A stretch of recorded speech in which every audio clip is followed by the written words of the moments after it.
Audio story বাডির বিশেষ পরিবেশনা একলা পথের লড়াই। আজকের গল্পে যাওয়ার আগে অডিও স্টোরি বাডির পরিবারে আপনাকে স্বাগত। নমস্কার শ্রোতা বন্ধুরা, আজকের গল্পটি শুরু করার আগে আমার অন্তরের অন্তঃস্থল থেকে একটি বিশেষ কৃতজ্ঞতা প্রকাশ করতে চাই। আপনারা অনেকেই জানেন, আমার ফোনটি ভেঙে যাওয়ার কারণে এই চ্যানেলটি একটি বড় সংকটের মুখোমুখি হয়েছিল। কিন্তু বিপদের দিনে আমার শ্রোতা বন্ধুরা যেভাবে পরিবারের মতো আমার পাশে এসে দাঁড়িয়েছেন, তা আমি কোনোদিন ভুলব না। আজ অত্যন্ত শ্রদ্ধার সাথে ধন্যবাদ জানাতে চাই আমাদের পরিবারের এক প্রিয় সদস্যকে, কলকাতা বাবুইয়াড়ির বাসিন্দা, অশ্বিনী নগরের বাসিন্দা আমাদের প্রিয় ইন্দ্রাণী সাহা দিদিভাইকে।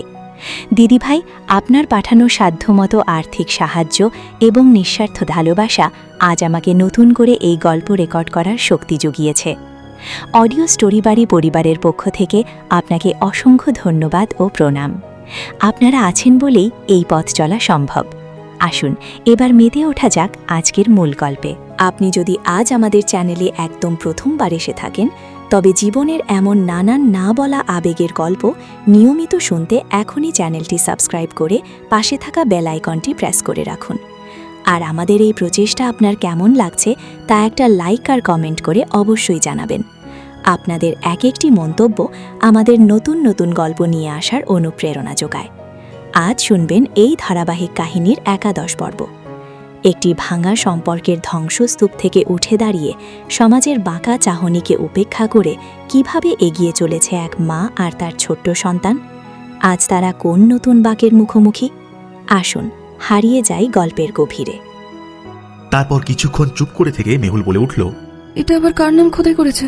আমার নাম নাকি অন্য কারোর? হ্যাঁ, এবারে জিজ্ঞেস করবি তো ওই এম লেখাটা কার জন্য?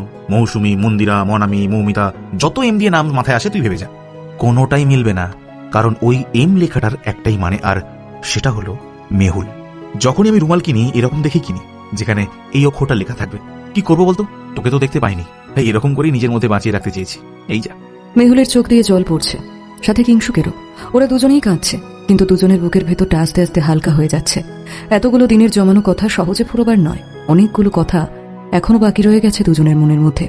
দুজনে ঝগড়া করছে, কিন্তু মনের ওপরে শ্যাওলার আস্তরণ সরে গিয়ে স্বচ্ছ নীল জলের আভাস পাওয়া যাচ্ছে। এখন যেখানে সূর্যালোক সহজে পৌঁছাতে পারে। মেহুল কিংশুকের হাতটা ধরে বলল, তিতলি ভালো হয়ে যাবে তো কিংশুক? হ্যাঁ হ্যাঁ, ওকে যে ভালো হতেই হবে। ও না থাকলে তুই তো আমাকে পাত্তাই দিবি না, তাই ও আসবেই আমাদের কাছে। তার আগে আমাকে একটা কথা বল মেহুল। কি? কেন চটটা মারলি ওকে? কি দোষ করেছিল মেয়েটা যে তুই এত জোরে গালে মেরে দিলি? উল্টো পাল্টা জায়গায় তো যায়নি, ও তো নিজের বাবার কাছেই এসেছিল। তুই রাগে পাগল হয়ে গেছিলি। কি ভেবেছিলিস আমি ওকে কেড়ে নেব তোর থেকে? কিংশুক, ও কখনো আমাকে মিথ্যে বলেনি রে। সেখানে আজ মিথ্যে বলেছে দেখেই না আমার খুব মাথাটা গরম হয়ে গিয়েছিল। কেন মিথ্যেটা বলেছে একবার ভেবে দেখেছিস? মা হয়েছিস বলে সব অধিকার কি পাওয়া যায়? তুই মারলি এভাবে ওকে? মেহুল মাথা নিচু করে কাঁদছে। কিংশুকেরও খুব কষ্ট হচ্ছে। আজ অমনটা না ঘটলে তিতলির এমন অবস্থা হতো না। কিংশুক বলে চলল, তুই আবার কাঁদছিস? দেখেছিস চোখ মুখ একেবারে ফুলে গেছে তোর। ফের যদি বাচ্চাদের মতো করিস তো ঠাস করে চর বসিয়ে দেবো গালে, তখন বুঝবি। ওদের কথার মধ্যেই তিতলির জ্ঞান ফিরে আসে, একটু নড়ে ওঠে। দেখা মাত্রই মেহুল আর কিংশুক দুজনেই দুদিক থেকে ওকে ঘিরে ধরে। তিতলি প্রথমে আহা উহু করলো, তারপর কাঁদতে শুরু করলো। তিতলি কেঁদে ফেলতেই মেহুল একেবারে ছটফট করছে।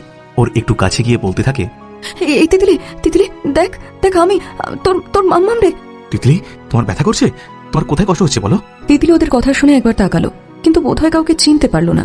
কয়েক সেকেন্ড তাকিয়ে থেকে জোরে জোরে কাঁদতে শুরু করলো। কিংশুক নিজে ডাক্তার হয়েও মেয়ের কষ্টটা দেখতে পারছিল না। ও যেন দিশেহারা হয়ে যাচ্ছে। আর এদিকে মেহুল তো কেঁদেই অস্থির। ও কাঁদতে কাঁদতে বলছে, এই তিতলি, তিতলি মা, মারে কোথায় কষ্ট হচ্ছে মা, বল আমাকে। দেখ দেখ, আমি তোর মাম্মাম রে, বল না তিতলি। কথাটা বলেই মেহুল জড়িয়ে ধরতে যায় তিতলিকে। ওদিকে কিংশুকও ধরতে যায়, কিন্তু দুজনকেই ওভাবে জড়িয়ে ধরতে দেখেই তিতলি আরো ছটফট করে ওঠে। কিংশুক তাড়াতাড়ি উঠে বেরিয়ে গিয়ে নার্সকে ডেকে আনে। নার্স এসেই যখন দেখলো মেহুল এরকম কাঁদছে, আবারও বকে ধমকে বাইরে বেরিয়ে যেতে বলল। ডাক্তার যখন এলো তখন তিতলির কান্নাটা একটু থেমেছে, কিন্তু কেমন অবশ হয়ে আছে সে, যেন একটা ঘোরের মধ্যে আছে। কিংশুক মেহুলকে জড়িয়ে ধরে দাঁড়িয়ে আছে। মেহুল পাগলের মতো হয়ে যাচ্ছে। কিংশুক ডাক্তারের দিকে তাকিয়ে বলল, ও আমাদের ডাকে কোনো সাড়া দিচ্ছে না।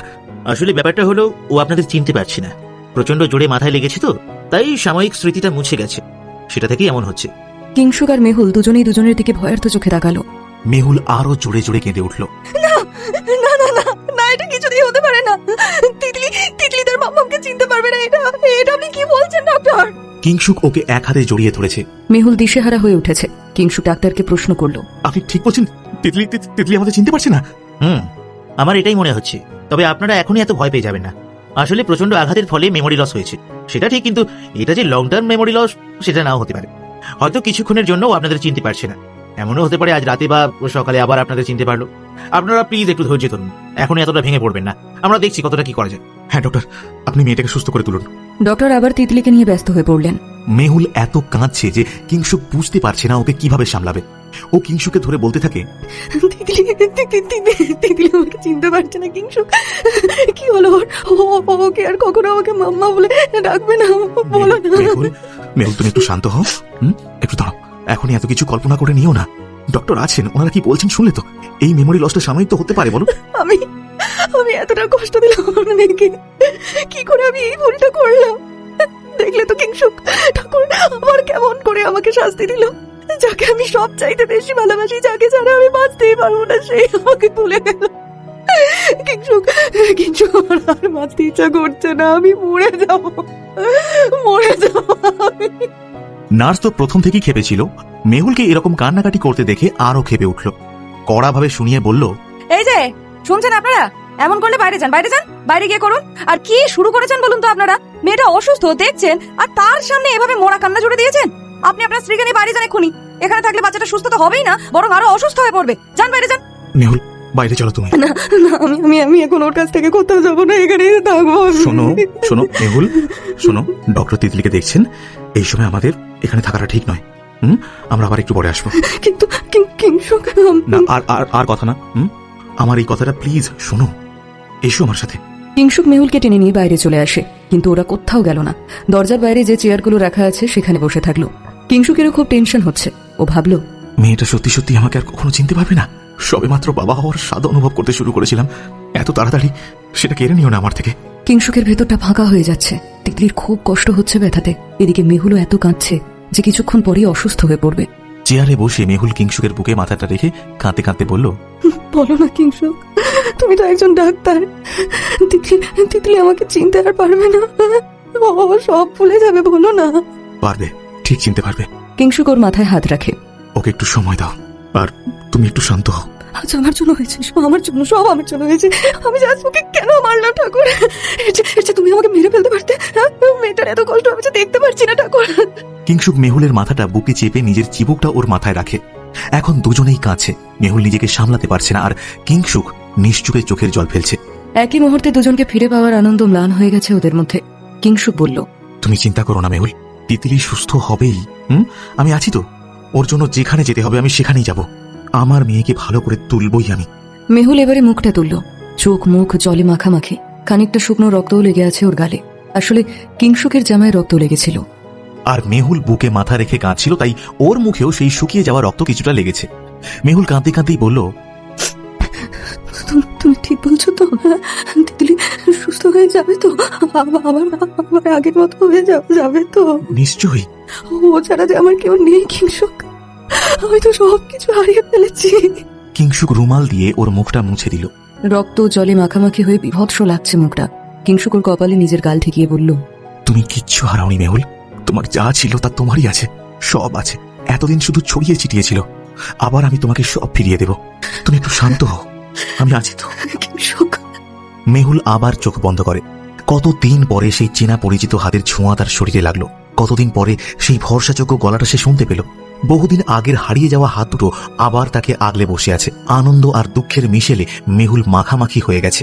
ও ভাবল, কিংশুক সত্যি ফিরে এসেছে আমার কাছে। আমি কোনো স্বপ্ন দেখছি না তো? ও এখনো আমার একার।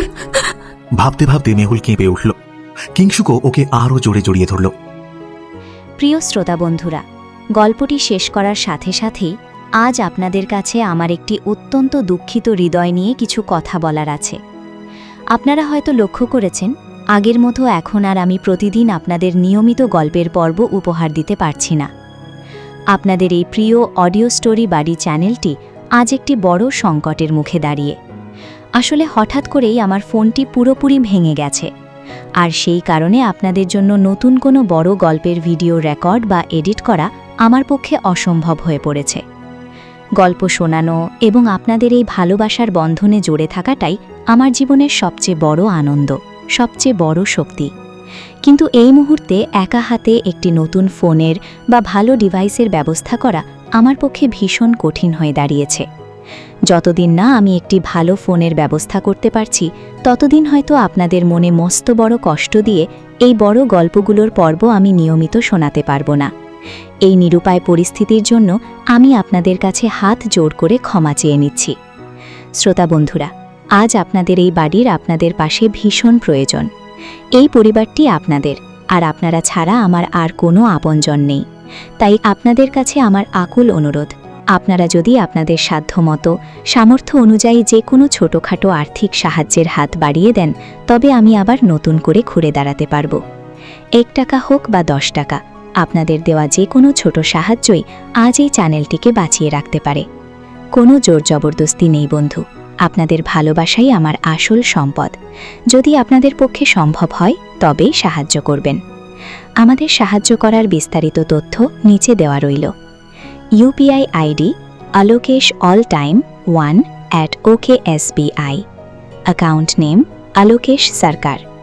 টাকা পাঠানোর সময় স্ক্রিনে অবশ্যই ALOKESHALLTIME1@OKSBI এবং অলোকেশ সরকার নাম দুটি মিলিয়ে দেখে নেবেন, যাতে আপনাদের কষ্টার্জিত অর্থ সঠিক জায়গায় পৌঁছায়। আর সাহায্য করার পর অনুগ্রহ করে একটি স্ক্রিনশট নিয়ে আপনার নাম ও ঠিকানা সহ আমাদের হোয়াটসঅ্যাপ নম্বরে পাঠিয়ে দেবেন। পূর্বের প্রতিশ্রুতি মতোই আপনাদের এই নিঃস্বার্থ ভালোবাসার কথা আমি আগামী গল্পের পর্বগুলোতে শ্রদ্ধার সাথে সমস্ত শ্রোতা বন্ধুর সামনে তুলে ধরব। আপনারা আছেন বলেই অডিও স্টোরি বাড়ি আছে। এই কঠিন সময়ে আপনাদের এই বন্ধুকে একা ফেলে দেবেন না। সবাই ভালো থাকবেন, পাশে থাকবেন বন্ধু। ধন্যবাদ।